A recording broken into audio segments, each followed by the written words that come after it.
নমস্কার, রাধে রাধে। এখন যেহেতু মহাকুম্ভ, গ্রহের অবস্থান খুব শুভ, তো সেই জন্য মাঘ মাসে অনেকেরই শুভ আছে, কিন্তু কিছু কিছু, যেহেতু বৃহস্পতি এফেক্টের রাহুর দ্বারা, তার জন্য কিছু কিছু একটা এফেক্ট দেখা দেবে। যেমন মেষ রাশির রাজার মতো ধন, কিন্তু লিভার সমস্যা বা ভুল সিদ্ধান্তে প্রবলেম আছে। বৃষ রাশির দুঃখ, মানসিক দুশ্চিন্তা। মিথুন রাশির ধনী, ধার্মিক, কিন্তু ভুল সিদ্ধান্তের জন্য কষ্ট, ভীতিভাব। কর্কট রাশির অর্থযোগ ভালো, সম্মান, উন্নতি, পিতার ক্ষতি।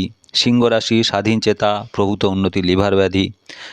কন্যা রাশির ডায়াবেটিস বা স্বাস্থ্যহানি, দাম্পত্য অশান্তি। তুলা রাশি শত্রু বৃদ্ধি, কর্মে উন্নতি, সন্তানে উন্নতি। বৃশ্চিক রাশির সম্পত্তি নাশ, বন্ধুবান্ধব নাশ, এইসব হবে। ধনুরাশি সম্মান বৃদ্ধি, সাংসারিক বিষয়ে বা মায়ের জন্য চিন্তা থাকবে। মকর রাশির হঠাৎ বিবাহিত জীবনে কোনো চঞ্চল্য ঘটনা হবে। কুম্ভ রাশির অর্থ ক্ষয়, বন্ধু ক্ষয়। মীন রাশির আত্মীয় বিরোধ, ছোট ভাই বোন থেকে।